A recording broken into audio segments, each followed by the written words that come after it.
live chenro mar Kuku Mar Wach nowacho mondo mi wamany jatelo ni eri wamanye waloso kod wacho ni Haron ka jopiny dwaro mondo mi abi ta yie mar mondo mi achopi telo mogik kanogo kod mbaka ne wantiere e dala ne chenro mar Rameny County kawuono ni obire chenro mar Kuku Mar Wach ok moro machielo to migosi Joseph Oyugi Magwanga wacho ni no yombe ng'wech nero mar bedo kaka governor Homa Bay County yiero ne ok odhi kar no dhi e doho mamalo doho mar aywagra a Supreme Court no ng'ado loch mare oko sani ochung' kendo manyo komandiro kendo mar bedo kaka governor e Homa Bay County onyalo koso konyalo sega bedo kanyi gik mano singo noboro timo kata koyudo telo kachiel to koda gi lek mare mo the candidate mar migosi Oyugi Magwanga hashtag mawan godo en Magwanga e Kuku Mar Wach live nyinga en Haron Otieno mheshimiwa ile nadi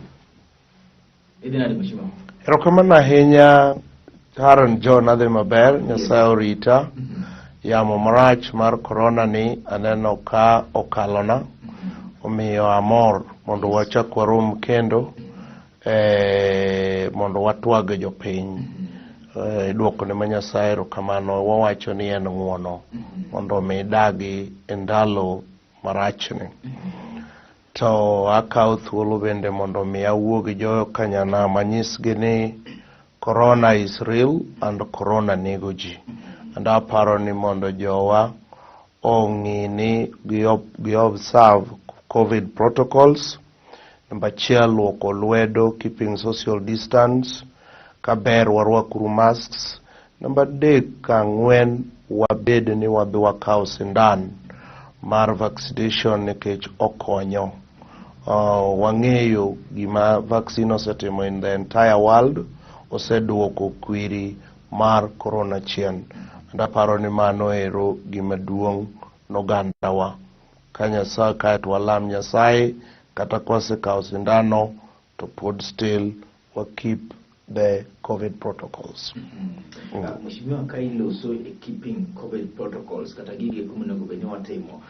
Greta Karacho chiwo nade Homa Bay chiwo nade jadong in terms of COVID aparo kod chiko county senyagi koso podi county mari mar Homa Bay osenyago tuo mar COVID aparo kod chiko pod okonyage yes nikech challenges mantiere koni gi kocha ibiro yudo ka vaccines moko nye poko biro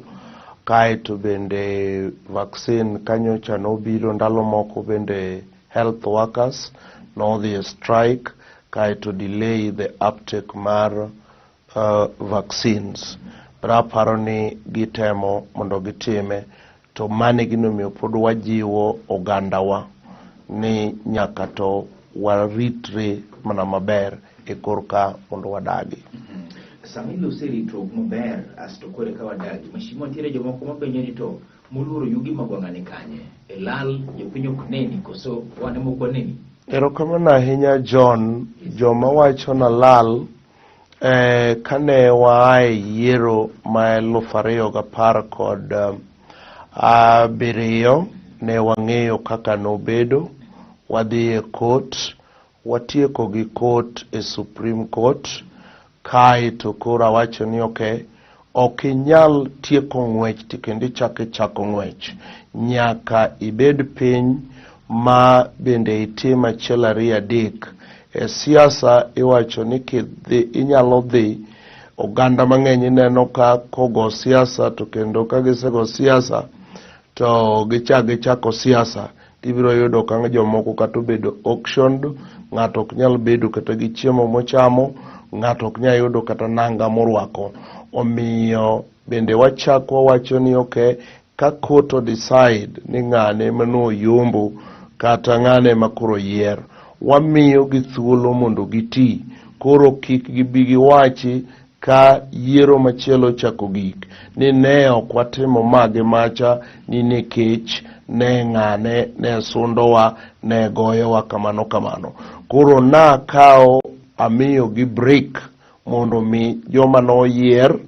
mane kata ne koto omiyo gi victory mondo mi oti kae to an bende koro na dok mondo mi atim tijega manyalo timo mondo mi an bater nyithinda school ayud gima chamo kae to bende akony oganda manyalo konyo mayot mondo mi kik wadhi ni koro wagore kamano. Omiyo an ka iwacho ni nalal, nadok e puothega, an apuro, an a farmer, and I'm also running a school mabende ang'iyo maparo ni ji ong'eyo St. Joseph's Combined. Ambe koro nyaka nabed ang'iye ni to odhi nade.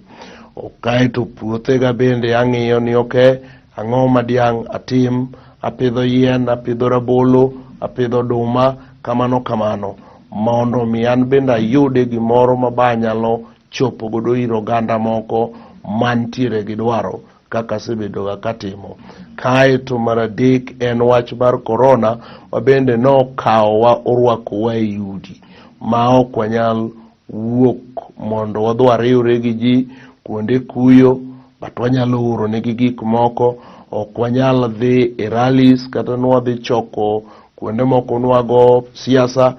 Koro mano e gima ne asebedo katimo. Kendo bedo ni nitiere kuonde moko mwaseneno jo siasa ka udhi liete moko, covid kodino nwa hinya te madewachi, usebedo ka udhi liete moko? Watema kadipone ni koro chuni nikech wat ma watni kabisa. Koro kata kadipono chuno ni koro nyaka idhi adhiya to nyaka tiritri mondo mi kik ibeda super spreader kata in kik igam tuono. Naparo ni mano e gima wasebedo kwatimo, to ok wanyorre ahinya. Mheshimiwa, seche manindo se ok unyorru ahinya, nitiere gige mane isingo ne jopiny sama ni manyo